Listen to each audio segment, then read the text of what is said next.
Ladies and gentlemen, please take your seats. You know, the old saying is true. It does take a village to make film and TV these days, and sometimes we like to get to know the people who live in that village. And if you're within the sound of my voice, that must mean you are in the seats with once more. As always, my name is Dave Voigt, and I'm the host of this podcast where we sit down with a wide-ranging variety of industry professionals, and we pick their brain about current projects, state of the industry, how they got started, and so very much more in a light and in a conversational fashion. And if you like how we do things around here, I'm going to go out on a limb and assume that you do. You can subscribe to the podcast. You can find us basically wherever you get your podcasts. Hit that like button, hit that subscribe button, give us the old 5-star rating. Pretty much at all providers. We're at Amazon, Spotify, Apple, Google. It's pretty much all good.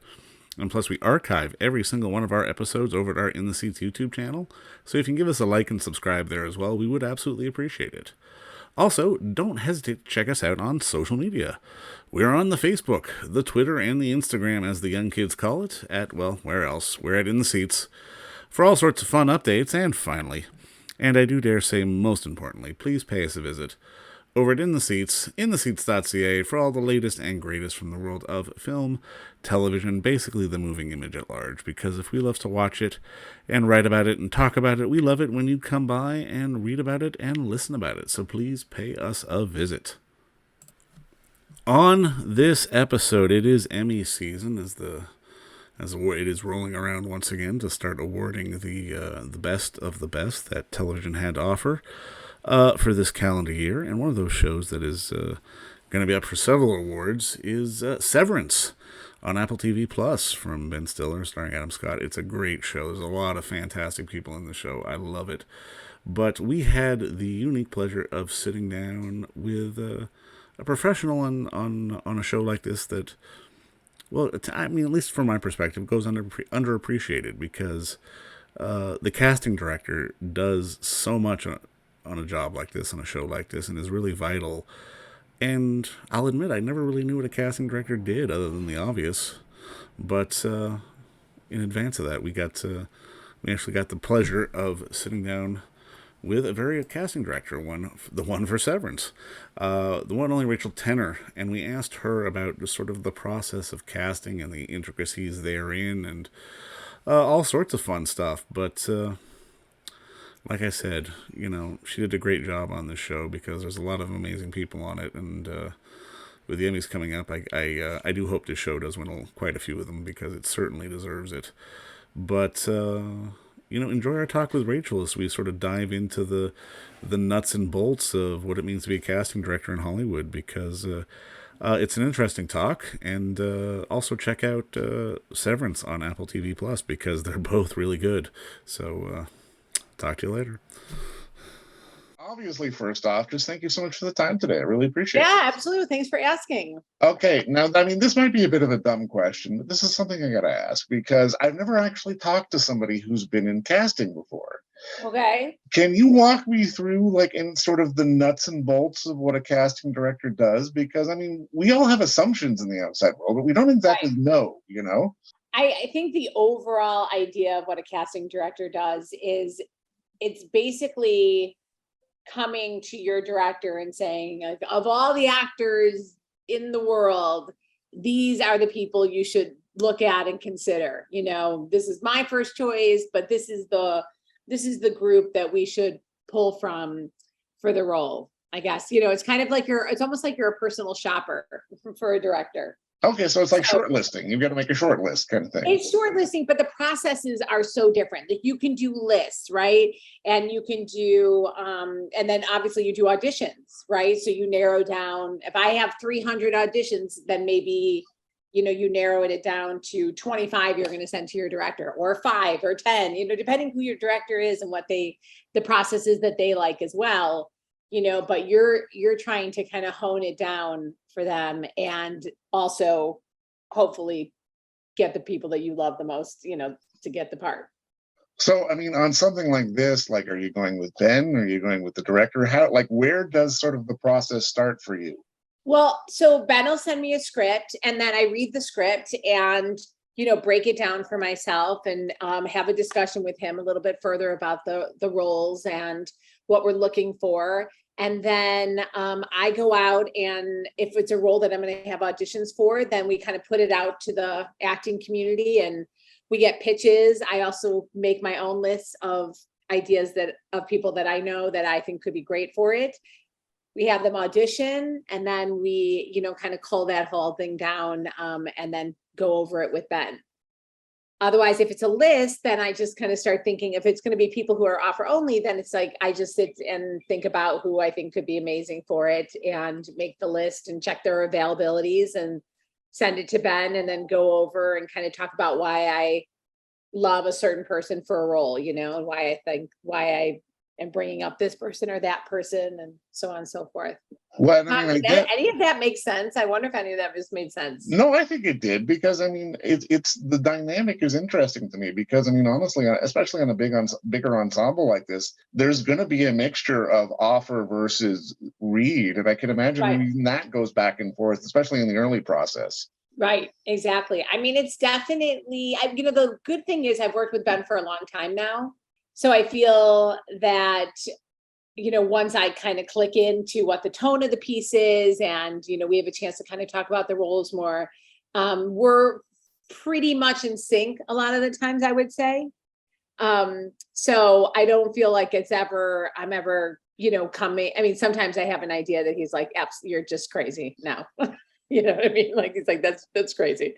But he definitely, but I feel like we're kind of in sync on our taste and what we gravitate towards together. I've got to imagine that helps just to sort of have that second hand with somebody like that, because I mean, if you don't and you're butting heads constantly, I can imagine the job gets a bit painful. Right, exactly. I mean, right. If you have somebody who shares your taste and you are in sync, it's amazing. It can be really fun and exciting and, extra creative, even more than the job already is. And then when when you're more at odds, it forces you obviously to kind of, to keep working and figure it out. But it kind of lends itself to having a lot more further and deeper conversations that maybe you need to have for characters. So it's not all a loss if you're not in sync with one another. Like, you get there eventually. It's not like our brains stop working. Like, we can adapt and figure it out. And it kind of just lends itself to having more in-depth conversations until you kind of get in sync with one another. I don't think I've ever worked with someone where I ultimately never got in sync with them. No, I mean, just the way you're describing this, like this almost feels like a dating process between director and casting director. Right. They need to sort of feel each other out, and if they're on the same wavelength, like that dynamic's fascinating to me. Right. And you just have to, it's very vulnerable, but all the departments have that same feeling, I'm sure, because you're like, okay, here are my ideas. These are the people I think are going to be amazing for this. I hope you're going to love this. And, we're going to agree and hire it. And, sometimes it doesn't go that way. You just have to be like, okay, well, look, it's a work in progress. If you didn't hit it, if you didn't kill it the first time, then, maybe the second time, you'll get it more in tune with what everyone else is thinking. But you just got to have, obviously you have to just go with your gut and there is a real visceral reaction, I think, when you see people where you think of an idea. Like right now, I was working on a role and I just was like thinking of names, and I had this one name and I was like, oh my God, it's that person, 100%. You know what I mean? And I can't wait to call the director and be like, I know who it is. You know what I mean? It's this person. So you do get like a good visceral reaction when you feel like you've landed on your person, and then you hope that they feel the same way. No, it feels like that's the payoff, at least the creative end of the payoff for you, if you think you've sort of found this sort of right diamond in the rough person to play this unique part. Yeah, absolutely. It's it's definitely, that's the best part of the job, right? Is when everyone agrees and you've found someone that you think is just going to be so amazing, and then they end up being amazing, which is even better. Because obviously once they're cast, it's a little out of your control, but how something turns out. No, I mean, I guess the next question is, how does one get into casting? Because I mean, it does feel like a business that not only is built very much on personal relationships, but it's one where you need to be very aware of what everyone's doing it all the time. Because I mean, you can't necessarily just sort of run off every A-lister in the world and just present that to people. You have to sort of give nuanced and interesting choices. Right. Yeah. No, you don't just go and recite names, right? And then just call it a day. Yeah, you have to have a very specific point of view. I think that, well, for me personally, how I got into it is I kind of knew I wanted to work in the industry, period, no matter what. And I was trying to figure out where that was going to land. So I interned at producers and talent agencies. And then when I was in Chicago, a fax came to the talent agency I was working at, and it was for an internship at a casting agency. And so I went over and, got it. And I just loved it. I think they were doing Hudsucker Proxy when I got there. Oh, wow. And yeah, so it was like the boys movie. And I was like, oh my God, this is the best job. Everything about it was so great and so exciting. And then for me personally, it just ended up that the woman I was working for wanted to get out of the business. So I was like an intern, part-time, full-time, and then bought the company, but it was all within 2 years. So at the end of the day, it's the only thing I've done for my whole life, and so I'm going to be at a bad place when this job dries up. I'm going to be like, wait, what do I have other skills? I don't think so. It feels like part of this job is very much just watching and consuming TV and films and knowing, because I mean, I've got to imagine you may be in a meeting and it's like, oh no, this guy who was in that would be great for this kind of thing. How much of your job is literally sitting in the office or sitting on the couch going, oh, but let's watch this thing, let's watch that thing. Oh, I mean, so much. I mean, you try to, obviously the amount of content that's out there now, it's impossible to have seen everything. And I think that's really where agents and managers do such a great job, about letting about people that maybe of a show you haven't seen, and setting material so that you can see at least, pieces of who they are if you haven't had a chance to see their stuff. But yeah, you watch a ton. And, I think collectively as an office, we always try to watch as much as we can.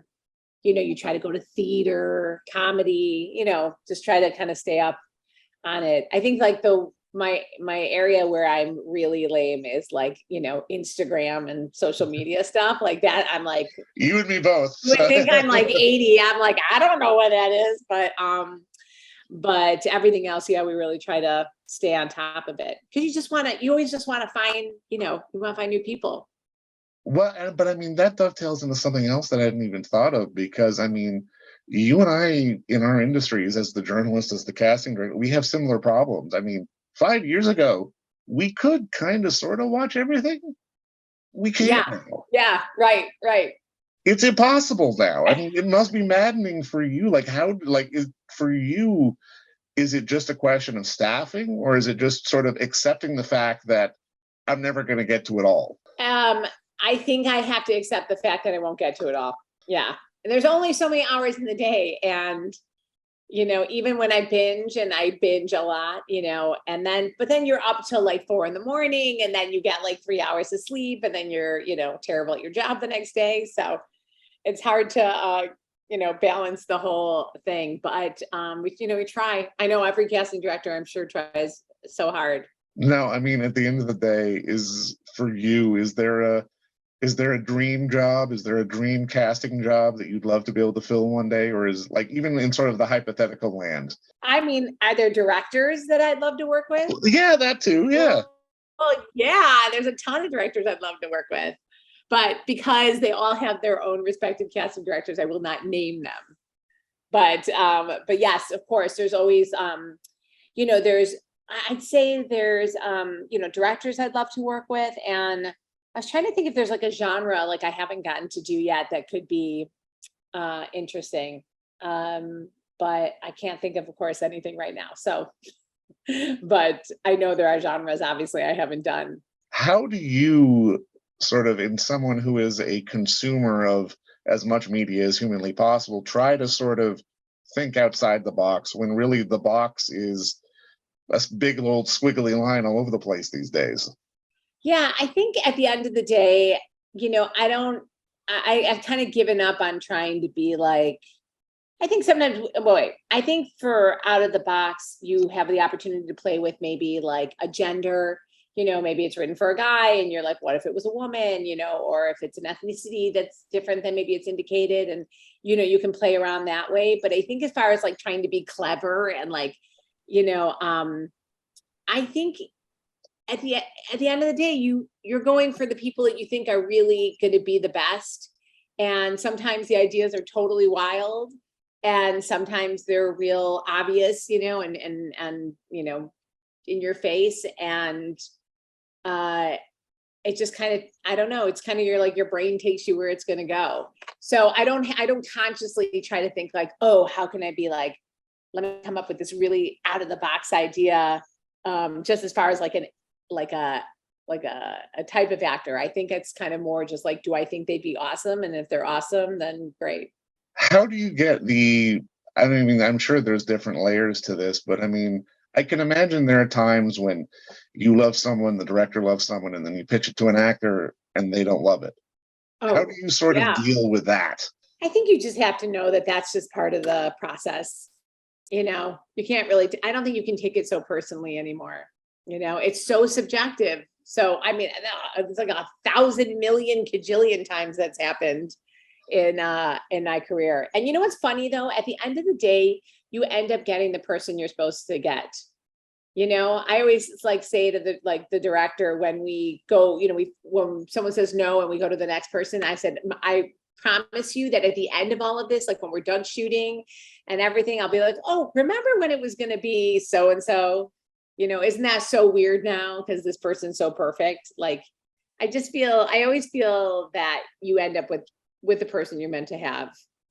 Well, you know what? You got Christopher Walken to say yes. So, I mean, as far as I'm concerned, you're doing the job right. I mean, so that's a whole bunch of Ben Stiller, it's always like I say when Ben always laughs, it's like, I can come up with as many lofty ideas as I want, but it's Ben that unfortunately has to like go out and then seal the deal. So it's like, he's like, I'm like, he always laughs when we have to go chase somebody that seems impossible and then he makes it possible. Well, you know what, Rachel, thanks for coming up with all those lofty ideas because I mean, this is a hell of a show and I mean, I love it and I love your contribution I'm so to it. glad. And you know what? Thank you for the time today. This was a lot of fun. Yeah, thank you. I feel I'm not certain any of my sentences really, It's a podcast. I encourage rambling, so it's fine. I encourage it. Oh, that's so funny. Yeah, thank you so much for your time. All right, thanks again. And don't forget to visit our friends over at Bay Street Video for all your DVD, Blu-ray rental, or purchasing needs this summer, as they are still open for curbside and some mailing delivery as well. Over at 1172 Bay Street, Toronto, Ontario, Canada, you can give them a call at 416-964-9088. That's 416-964-9088. Or send them an email at baystreetvideoto@gmail.com for any of your DVD and Blu-ray needs.